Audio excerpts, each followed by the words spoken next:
Thank you for joining us for this lunchtime news broadcast where we catch up on the news-making headlines across Namibia and expanding to the rest of the continent and the globe. In the news today, educational campaign launched in Ongwediva to sensitize residents on safety around dogs. Humanitarian crises involving black people not given significance, WHO director says. Construction of multinational railway line between Namibia and Zambia feasible. We also take a look at the news headlining today's daily newspapers, bringing you sports and economic news and more international headlines. I am Ashwin Berry, and this is NMH at 1.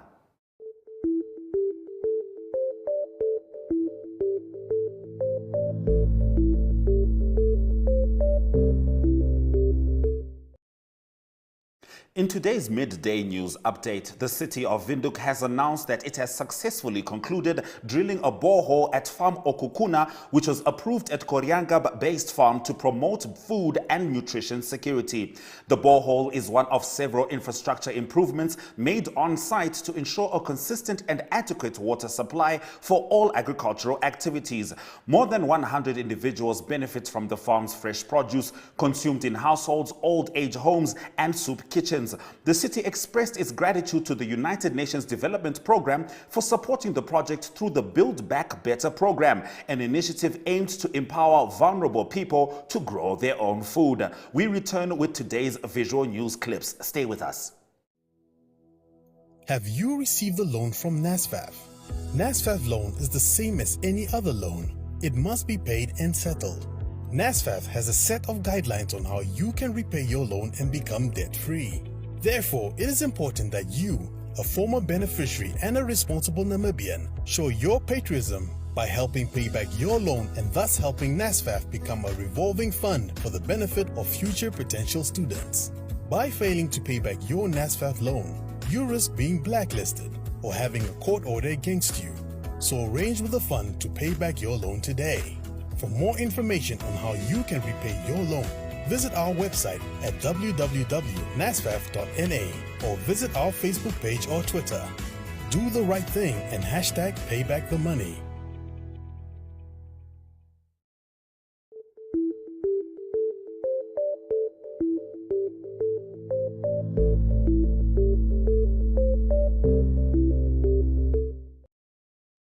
Getting into today's visual news clips, in response to an increase in dogs attacking residents, the Ongwediva Town Council has launched an educational campaign to sensitize residents on safety around dogs. Council spokesperson Jackson Muma spoke to Tuyemo Haidula about their plans.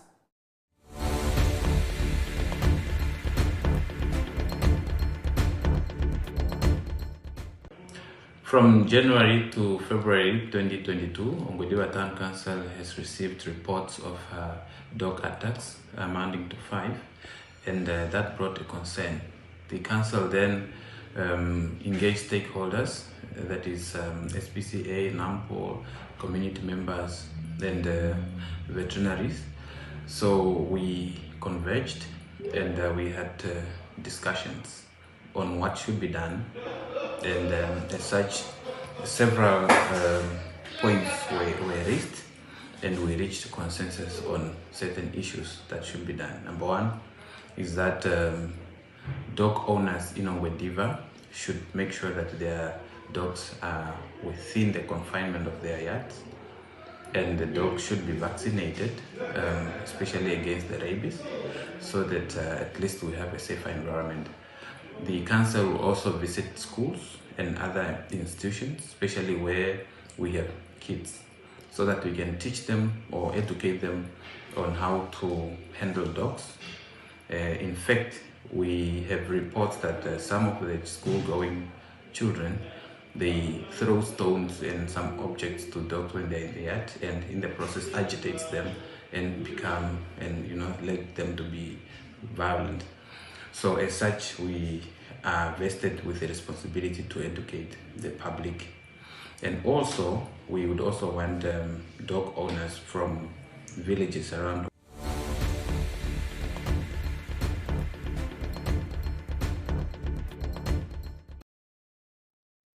A project aimed at reducing family violence within San communities in Namibia was launched this month. This clip is by Yana Marie Smith.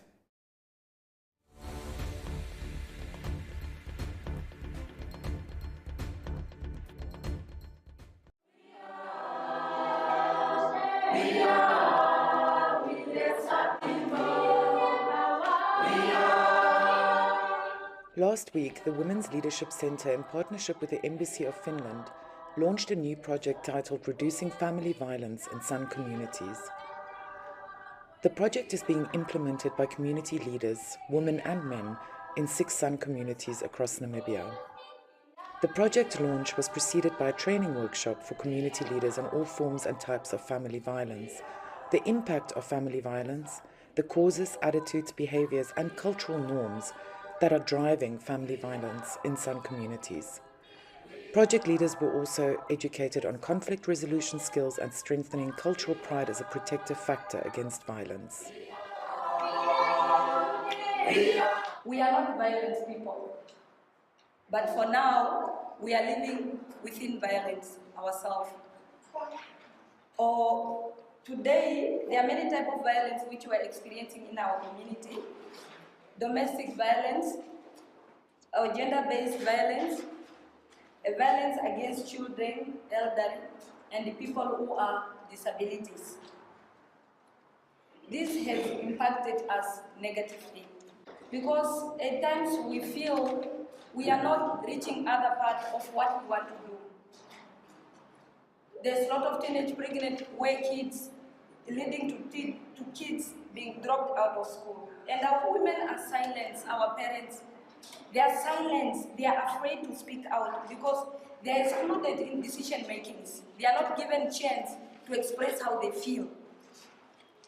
Our way of living has completely changed everything. We need to practice our culture, but we are not given that chance that we should practice our cultures. So we are thankful for this program because now it's like a healing process for us. We are going to heal. At least we are the women in our villages, in our communities. We are going back to let people know that we can be able to stand for ourselves. We can say no to this happening of every day. We are suffering of violence. Now we want to stop it and say from here, no anymore violence. Because we want also to go in front and stand with the other tribes. We have seen that there is a very important need for us, especially the San men, to come on board and help solving the problems we face in our community. We cannot do this by ourselves. Development of our communities must go together also with the development of men. This is not only a women's issue.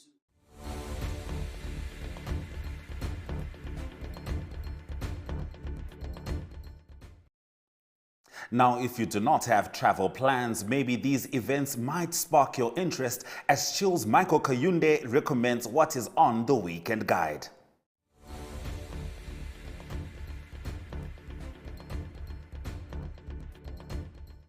Hello NMH at 1 viewers, my name is Michael Kayunde. I'm back on your TV screens to give you a lowdown of some of the events that are taking place this weekend. It's a long weekend, that means the social calendar is jam-packed with a lot of events. Let's start right here in Windhoek, where you can catch the poetry session taking place at the Gotv Institute tonight, starting at 7 p.m. So if you're into poetry, Gotv Institute is the spot for you to be at tonight, starting 7 p.m. And for those that are traveling to the northeastern part of the country, to be specific, Ngandu Events is hosting the Ngandu Social Cafe on Saturday at Sarusungu River Lodge.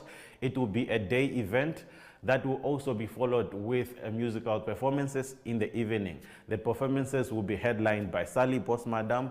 Also on the lineup is MIG, DJ Shoza, DJ Alba, and more. And for those that are traveling to the coast, you can catch the Els performing live at Good and Feng in Wolfish Bay, starting from 12 p.m. on Sunday. So if you are in the coast and live music is your thing, Wolfish Bay is the spot for you to be at. That's all I have for you for today. Until next time, it's bye-bye.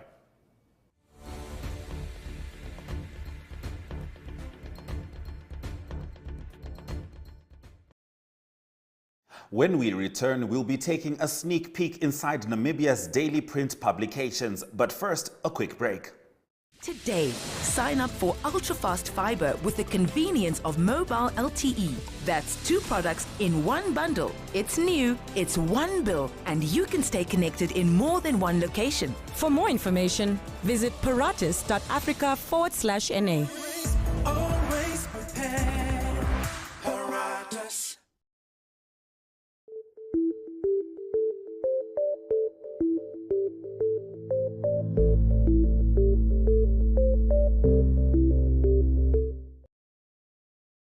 Thank you for staying with NMH at 1. We now look at what the lead stories are in Namibia's daily newspapers. The Namibian Sun on its page 1 leads with a story focused on the recent announcement that Namibia has been able to secure pledges by foreigners to invest in Namibia when attending the Dubai Expo. The CEO of the Namibia Investment and Promotion Development Board, Nangula Wanja, says that the approach will be different after Namibia previously saw similar multi-billion Namibia dollar pledges following expensive international courting of prospective investors which did not materialize. Many are eager to see how the Namibian government will address the NEEB law that has consistently been blamed for investors turning their banks to Namibia. Now, the Namibian Sun on its page 3 leads with the apparent railway link that is on the cards. A feasibility study has shown that it is financially and environmentally viable to extend the railway connection from Grootfontein to Zambia in hopes to bring down road traffic along this road, which as a result of tremendous upturn in trade from Zambia to the harbour town of Walvis Bay has become a dangerous and on account of the oil price an expensive link to Zambia. Now, the Republican leads with an update on the world's steep increase in food prices, which directly impact the poor in Namibia. The Basic Income Grant Coalition has expressed its concern about the impact on Namibians that have already been living below the breadline even before the current food crisis that is largely ascribed to the Russia-Ukraine conflict. The Republican on page 3 reports that the Ministry of Environment, Forestry and Tourism has impounded a transport vehicle in Windhoek that was carrying 1,500 planks of timber. The ministry has suspended the transport permit for the moment and is now investigating the origin of the wood. The MEFT recently announced that no timber will be allowed to leave the country without having been processed locally. Now, on its front page, the Allgemeine Zeitung focuses on the warning issued by Ministry of Home Affairs and Immigration that people need to abide by the rules and regulations that apply when traveling with children. NMH at 1 yesterday reminded viewers to have the required identification, including passport and original or certified copies of birth certificates not older than 6 months if you plan to travel with young children during this Easter weekend. On its page 2, the Allgemeine Zeitung focuses on the COVID-19 update that the Namibian President Dr. Hage Geingob and Minister of Health and Social Services Kalumbi Shangula provided as part of the COVID-19 briefing and steps taken by the government to counter the pandemic. Although the numbers have increased, Namibia will not introduce any new measures. The country is, though, investigating whether the Omicron variant that has been seen in South Africa and Botswana is also prevalent in Namibia. More news from today's papers after this short break.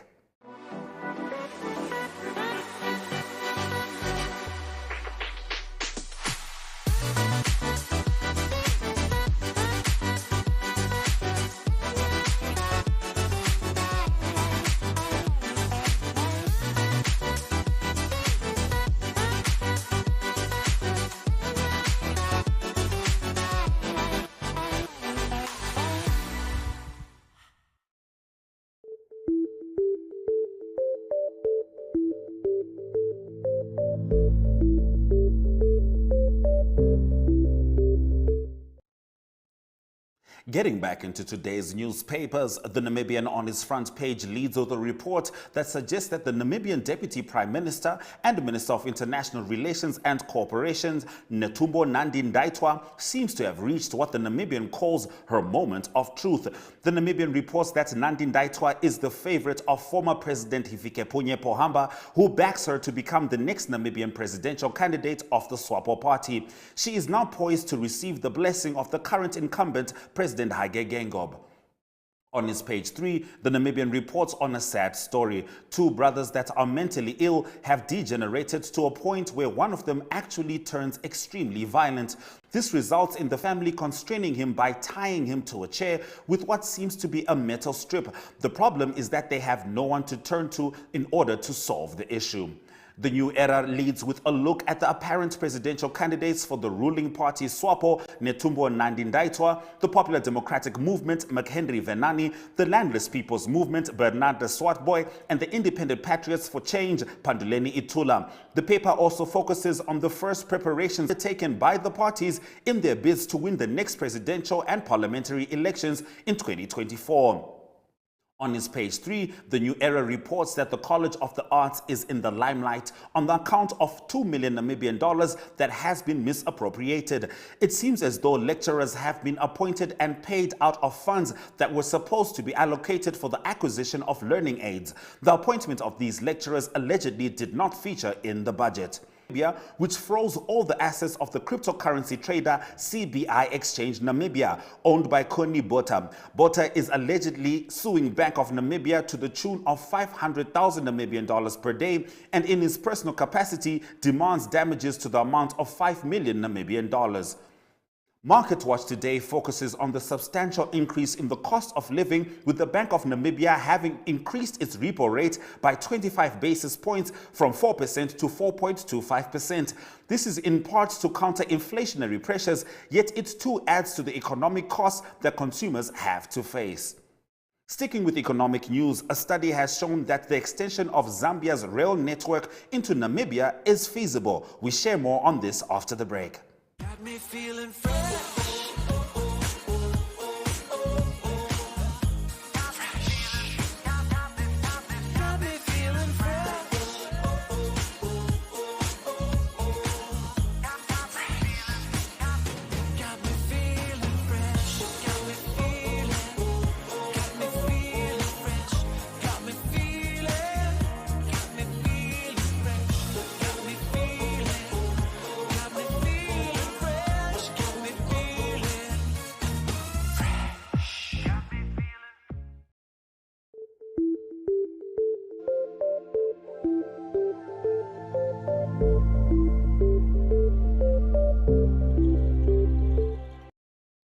Looking at today's economic news stories, a feasibility study funded by the Namibian government and the African Development Bank has found that the extension of Zambia's rail network into Namibia is financially and environmentally viable and should go ahead. The study involved the construction of the 772-kilometer Trans-Zambezi Railway extension from Grootfontein to Katima Mulilo via Rundu in Namibia and is part of a multinational railway line between Namibia and Zambia via the Zambezi region. It will also facilitate connectivity with Angola, Botswana, and the Southern Democratic Republic of Congo. According to the study, expectations that the Trans-Zambezi extension will spur trans-border movement to and from Walvis Bay from neighboring countries and give effect to Namibia's Vision 2030 to become the transport hub for landlocked countries. This would allow Zambia, Namibia, and the DRC to export copper and other minerals to buyers in China, Europe, and America.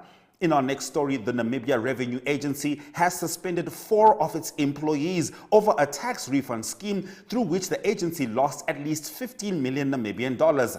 NAMRA recently said it was working on unraveling the scam, which would take about 3 months. We will take 3 months to determine the extent of this scam and introduce measures to curb these fraudulent refunds, NAMRA Commissioner Sam Sivute said. 122 taxpayers, as well as some tax consultants and NAMRA staff members, are said to be under the microscope for alleged tax irregularities. Let's get into your economic indicators.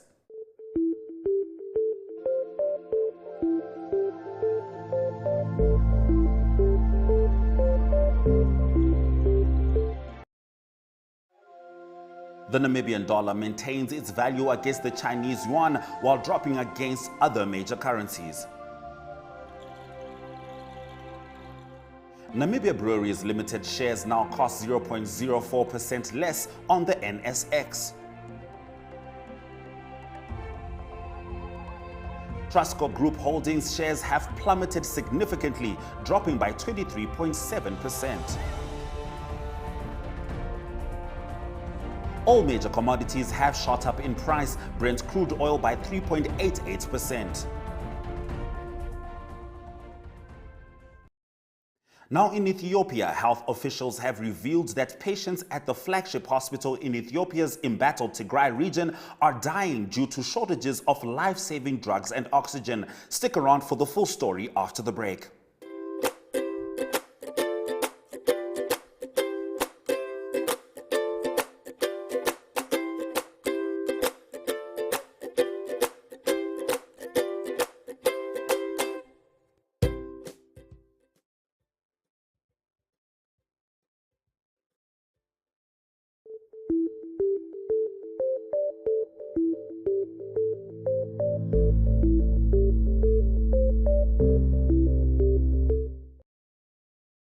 You are still watching NMH at 1. We now take a look at latest news in our neighboring countries. We will later extend to the rest of the globe. Starting with Ethiopia, at least 60 patients with kidney disease have died since July. This is due to the lack of supplies needed for regular dialysis. A doctor at Ida Hospital in Mekele, Tigray's capital, speaking to the Associated Press on condition of anonymity, revealed patients with kidney disease are currently receiving dialysis once a week, down from 3 times a week before the war, while the hospital is unable to admit new patients with kidney disease due to a lack of supplies.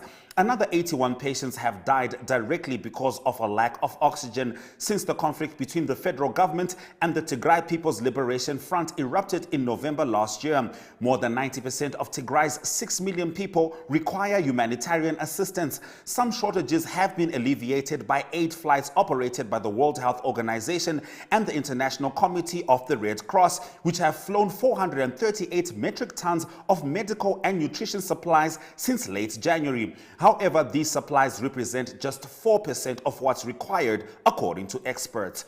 Swinging over to South Africa, South Africa's military chief has warned that terrorists in Mozambique must be dealt with before the problem spreads further afield.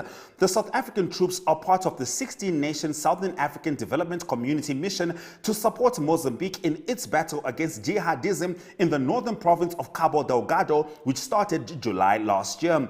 Other countries contributing troops include Angola, Botswana, Congo, Lesotho, Malawi, Tanzania, and Zambia. Rwanda has also deployed troops as part of a bilateral agreement with Mozambique. While the deployment of South Africa's military in northern Mozambique has been extended, its role has also shifted from aggressively fighting Islamic extremist rebels to peacekeeping efforts. 7 Niger police officers and 4 soldiers were killed on Tuesday in 2 separate attacks near the country's borders with Burkina Faso and Libya, the government said on Wednesday. Niger's Interior Ministry said unidentified armed bandits attacked the Petel-Kole police station near Burkina Faso in western Niger and a military base in the country's desert-covered far north. 7 police officers died at Petel-Kole and 10 were injured, with 4 in a serious condition, the ministry added in a statement, in an attack that bore the hallmarks of jihadist assaults that have long plagued the area. 6 vehicles, including 3 belonging to police officers, were torched, and the other attackers made off with another 3 vehicles, the ministry said. Now, the World Health Organization chief has said that the world treats crises differently depending on race. More on this after the break as we move over to international news.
Thank you for staying with NMH at 1. Moving into international news, the world is treating humanitarian crises affecting black and white lives unequally, with only a fraction of the attention on Ukraine given elsewhere. The head of the World Health Organization says humanitarian crises are not given equal consideration, possibly because those suffering are not white, said WHO Director General Tedros Adhanom Ghebreyesus. Given that the ongoing emergencies in Ethiopia, Yemen, Afghanistan and Syria have garnered only a fraction of the global concern for Ukraine. Tedros acknowledged the war in Ukraine is globally significant, but asked if other crises are being accorded enough attention. I need to be blunt and honest that the world is not treating the human race the same way, he said. Last month, Tedros noted there is nowhere on earth where the health of millions of people is more under threat than Ethiopia's Tigray region. Tedros said since a truce was declared in the besieged northern region of Ethiopia 3 weeks ago, about 2,000 trucks should have been able to enter with food, medicine and other essentials. Instead, only about 20 trucks have arrived. As we speak, people are dying of starvation, he said. The United Nations says hundreds of thousands of people are at risk of starvation in Tigray, where people have for months also faced fuel shortages and a lack of basic services. Now, the United Kingdom is expected to sign a deal to send male asylum seekers who cross the English Channel in small boats to Rwanda while their claims are being processed in the UK. Home Secretary Priti Patel will sign the $158 million agreement for a migration and economic development partnership in Kigali. The cost would be funded by UK taxpayers. Crossing the channel in small boats will also be made a crime, and those who are allowed to stay will have to live in strictly controlled camp-like environments while their cases are being considered. Now, the ASA Athletics Grand Prix 4 Continental Tour Challenge was another platform for Namibian athletes to flourish, and some finished the event on podium places. More on this when we get into local sports news, but first, a short break.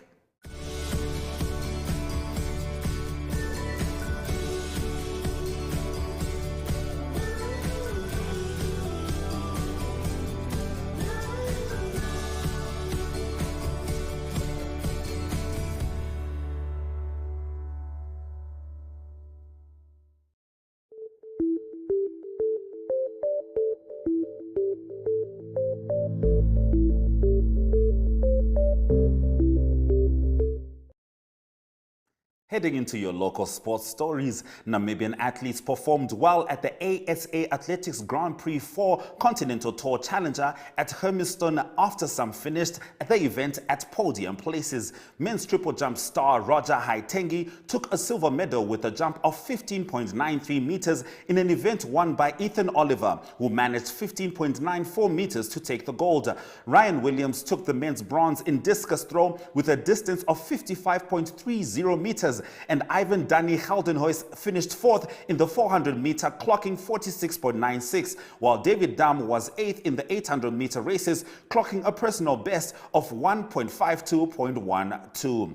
Now, sad news in football as Tigers Football Club yesterday announced the death of its former shot-stopper David Peterson. The player was part of the club's triumphant team that won the NFA Cup and the MTC Namibia Premier League during the 2015-2016 season. Former teammate at Tigers Football Club Romario Njavera has described Peterson's death as a shock, stating that he was a guy full of life and energy during their playing days. Now, the Oshakati Pharmacy Track and Field Championship was officially launched this week at the Oshakati Stadium in the northern town. The championship calls for participation from track stars all over the northern part of Namibia as they will be scouting for athletes for the 2024 Olympic Games. Facilitated under the Ohangwena Athletics Club, the championship is set to take place on 23 July at the Oshakati Independence Stadium and is open to all Namibian and international athletes. The event is going to take place annually, and Oshakati Pharmacy, the main sponsor, has pledged $50,000 Namibian to ensure that it is a success. Now, Peter Shalulile emerges as one of the world's most prolific strikers this season. We expand more on this and other stories from the international sports scene after the break. Ladies and gentlemen. Yeah, welcome to another exciting edition.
You are still in the company of NMH at 1. Let's get into your international sports news. Back-to-back hat-tricks from Peter Shalulile have seen the Mamelodi Sundowns star emerge as one of the world's most prolific strikers this season. Shalulile's return of 21 goals sees him rank joint 17th in the world among all goal scorers this season, one ahead of both Mohamed Salah of Liverpool and Kylian Mbappe of Paris Saint-Germain. He is still some way behind the planet's leading scorer, however, with Bayern Munich and reigning best FIFA men's player Robert Lewandowski leading the charge with 32 goals in just 29 games. Now, Manchester City advanced to the Champions League semi-finals after playing to a 0-0 draw with Atletico Madrid in their quarter-final second leg. It was clear from the outset that Atletico had set out to play a much more expansive game. City was having a lot less time in their own half, which made for a more end-to-end encounter. Liverpool secured their spot in the Champions League semi-finals after a 3-3 draw with Benfica in their quarter-final second leg, which saw them progress 6-4 on aggregate. Kaizer Chiefs coach Stuart Baxter has admitted to being wary of SuperSport United following their sacking of Caetano Tembo. Chiefs are set to play host to SuperSport United at the FNB Stadium on Saturday in what will be Matanta's first match since sacking head coach Caetano Tembo earlier this week. Ahead of the encounter, Amakosi boss Stuart Baxter admitted that the change in management at SuperSport United created uncertainty, but that it would not affect his own preparations. After the break, we return with your highlights.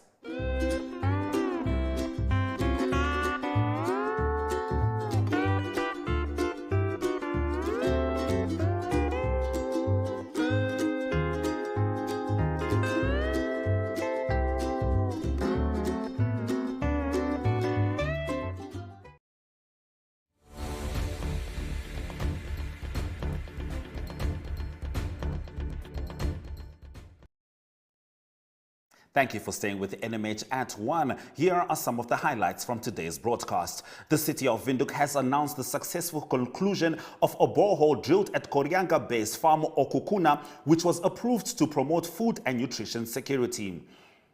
At least 60 patients with kidney disease have died since July in Ethiopia due to the lack of supplies needed for regular dialysis. Patients with kidney disease are currently receiving dialysis once a week, down from 3 times a week before the war. Humanitarian crises are not being given equal consideration, possibly because those suffering are not white, said World Health Organization Director General Tedros Adhanom Ghebreyesus, given that the ongoing emergencies in Ethiopia, Yemen, Afghanistan and Syria have garnered only a fraction of the global concern for Ukraine.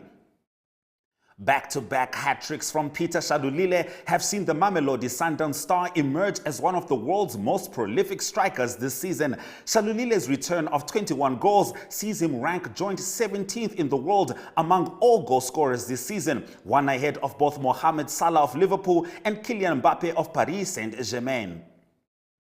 A feasibility study funded by the Namibian government and the African Development Bank has found that the extension of Zambia's rail network into Namibia is financially and environmentally viable and should go ahead.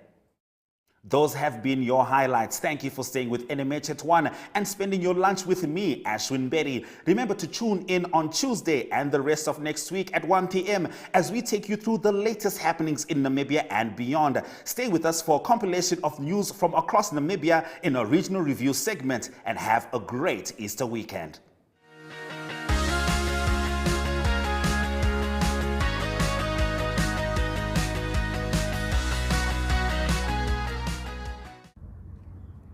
It's another Thursday and it is your favorite show from the regions. Welcome back to another edition of the Regional Review. My name is Enzo Amole, the correspondent for Namibia Media Holdings. A lot of people are very busy and they forget to look at how the sky is beautiful. Today is Look Up in the Sky Day. Enjoy.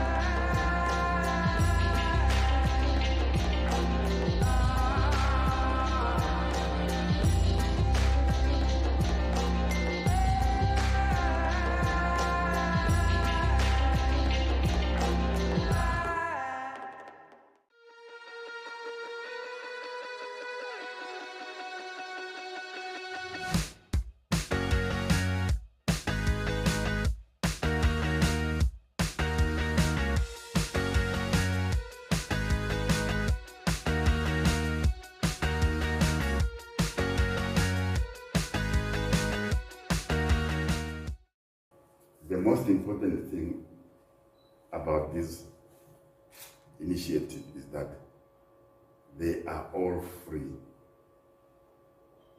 You can find them at any platform at your comfort. Honorable Chairperson, we Agribank is requesting the information to be disseminated everywhere. So there are a couple of themes in terms of the video clips that were produced. So just before our colleague from GIZ comes on, let me just maybe share some of these things. We are looking at about 35 video clips that has been produced, especially for colleagues from the media. 35 video clips. The themes are ranging from livestock, and when we say livestock, obviously there's a couple of things under livestock: handling and use of veterinary services or medicine, importance of body condition scoring and age determination, and cruel hygiene. Those are some of the issues that are covered under the theme for livestock. Then under the theme for agronomy and crop, we are looking at crop establishment and management. We're looking at conservation agriculture. We're looking at finance and record keeping, marketing and planning, irrigation systems, pest and disease management, and dryland cropping. Another theme for rangeland management, we are handling issues of farm management plan, bush encroachment, diversified and integrated farming, grazing plan development, and estimating carrying capacity. Well, it is a great initiative there by Agribank. These videos are definitely short and straight to the point. Next up in our news, Namibia economic freedom fighters visited Chita Cement in Otjiwarongo, where they accused the company of employing illegal Chinese nationals. And after thorough investigation of the Namibian police, 8 Chinese nationals were arrested at the plant. And this has really made us suspicious to know that the information that we got, it's real, the truth that we have Chinese nationals that are working here without working permit. On top of that, the working condition of the employees is also questionable. Work permit. Work permit. You don't have a work permit. Where's your permit? Where's your passport? Yeah. As to the accusations that were made against us that we have illegal immigrants working on the site, those accusations are totally baseless and fabricated. I've had members from immigration and the Otjiwarongo police station at my office yesterday, today as well. They did the investigation. We cooperate with them on a normal basis always. We do everything through the Ministry of Home Affairs and Immigration. And that's also one of the reasons that we say it's baseless arguments. Yeah, work that was supposed to be done by the Namibian people is now what is the Chinese are doing here. This is what we are talking about. It's need a Namibian to do this. Now a Chinese national is doing it.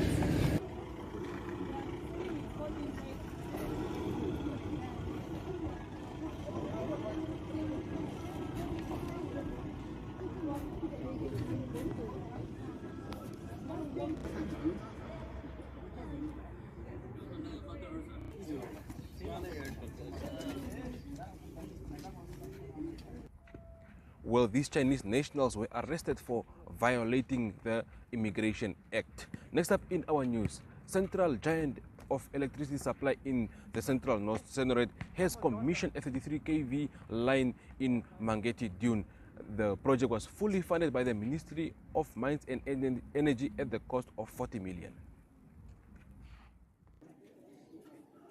Honorable Governor, I would like to thank you for taking us through an overview of the electrification program in the whole of Otjiwarongo region, so that it becomes a well-known fact that we are not only in Mangeti, we are not only in the Tungwe constituency, we are in the whole of Otjiwarongo and the whole country of Namibia.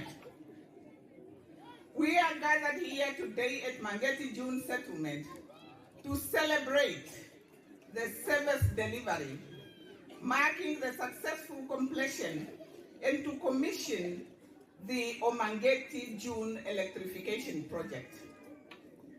Indeed, this project fits in the aspiration of our Vision 2030 that Namibia's economy is open, competitive, and diversified, providing the basis to avail resources for the fulfillment of major national objectives like poverty reduction and the provision of adequate social services and infrastructure facilities such as transport and communication network, electricity, housing, and water.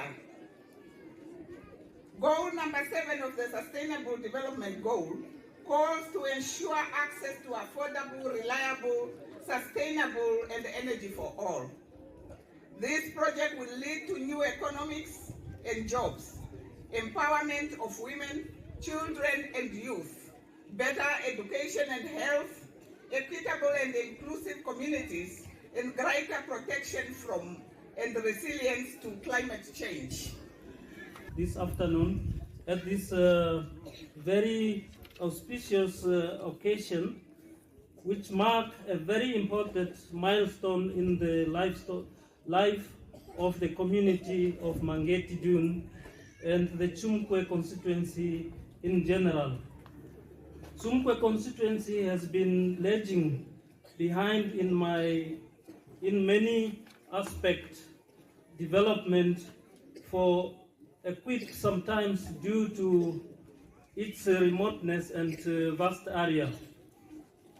Is key. Electricity is not a luxury, but an enabler. It is an enabler and brings about the necessary developments into an area. Today we are witnessing the electrification of a 33-kilowatt voltage line that stretches for 120 kilometers, Honorable Deputy Minister. One of the key things as we were busy with this line was that we should make sure that the whole Chumko West is covered and every inch of it is electrified. Our lighting up of Mangeti officially today, keeping to the commitment of the Ministry of Mines and Energy and the Government of the Republic of Rural Electrification. Congratulations once again. So now it's lights up. The street lights are on. Last but not least, Road Authority launched a zero-tolerance operation in Otsonozupha region. This operation is to have 30 traffic officers, 190 prevention crime officers around the region during this Easter. And the Namibian police in Otsonozupha region called on all drivers to please adhere to road rules as there won't be any tolerance against someone violating road rules. Yeah, I'm Mr. Vali Katsal. I'm an inspector at the Road Fund Administration. And we are here to assist our clients, the road users, in the collection of road user charges and related activities. So what we do is we screen all our heavy vehicles, vehicles that are liable to pay mass distance charges. We check whether the payment is up to date. If not, we assist them, and those ones that are not registered with us for mass distance charges, we assist them to register. We have here our mobile van, which is converted into an office, and we have all our systems in place there. So, and also our foreign vehicles. We assist them with cross-border charge permits. All our foreign vehicles, upon entry into the country, must have their cross-border permits issued at the borders, and they must carry them in their vehicles. We stop them, screen them, ask them whether the permits are in place, and those ones that don't have, we can assist them right away from here, from the van, to have that permit upon payment, of course. Yes, thank you, Seti Boyce, Acting CEO, Roads Authority. We are today here at the Chivarongo roadblock site as the Roads Authority Law Enforcement Task Team, of course part of the Easter Road Safety Campaign, to together with our strategic and key stakeholders, such as the Namibian Police, the Motor Vehicle Accident Fund, National Road Safety Council, Namibia Private Sector Road Safety Forum, Road Fund Administration. So our objective, of course, for times such as the Easter festive season, expecting high traffic volumes, is to ensure that we create a safe and friendly road environment. Above all, nobody should die or be injured on our roads as a result of a road crash. That is the main objective. So it's more to talk about our strategies in terms of visibility, in terms of law enforcement approaches during this time on the different routes, especially B1, which is from the south towards Chicago, and the B2 from Windhoek to the coast. Those are the two routes that we're expecting high volume. So readiness, preparedness, so that we have a blessed Easter period. Number. If you look in the southern direction, you will see the board there of NBA Fund. The accident response number is 9682. We are law enforcement agencies or members, and we're supposed to have it on our phones. That could be the number that can determine whether someone survived an accident or not. So that brings us to the end of our news segment here today. Next up, we go to an interview with Jannie van Niekerk, who is the founder of Be Natural Honey in Ocho. Good morning. I am Jannie van Niekerk from Be Natural Honey, and I want to tell you a bit more regarding our honey project that we do here in Ocho. It is a project initiative from private school Moria here in Ocho. And the idea started in the COVID time when all projects and income sources were cancelled and all that stuff. So the board of directors decided to look at alternative sources of income, and this is one of the options that came forward. So we are importing the honey from Zambia, and we are bottling it here in my building in Ocho. So the honey is available in most retailers in the country, in Namibia at the moment. We are working on a few more. And if you see the honey on the shelves, you will get a raw honey. It is thick. That is good because it just came like that from the beehive, and we bottle it like that. So if it is thick, it is a very good quality honey. If you want pure honey, it is also available. We take the raw honey and we pasteurize it so that you can get a pure honey. So it is conveniently in a squeeze bottle packed for you. It has come under our knowledge that the retailers don't get easily honey imported from South Africa anymore. And we try to fulfill that gap in the market, and we even want to export it to South Africa at a later stage and to neighboring countries also. That was indeed a very short and sweet interview right there. Next up, we take a look into our weather report. Okahanya is sunny and beautiful with stray showers expected on Sunday and Monday. Otjiwarongo is sunny and pleasant with an afternoon shower forecast for Saturday, whereafter partly cloudy conditions prevail. Patchy clouds and pleasant weather are forecast for Tsumeb along with a shower on Monday. Rain is expected at Grootfontein today and on Saturday with partly cloudy conditions in between.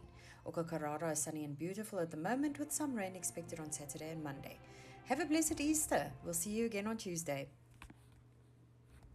Well, viewers, we've come to the end of our regional review here, and I hope you guys have a blessed Easter. We can see you guys again next week, Thursday.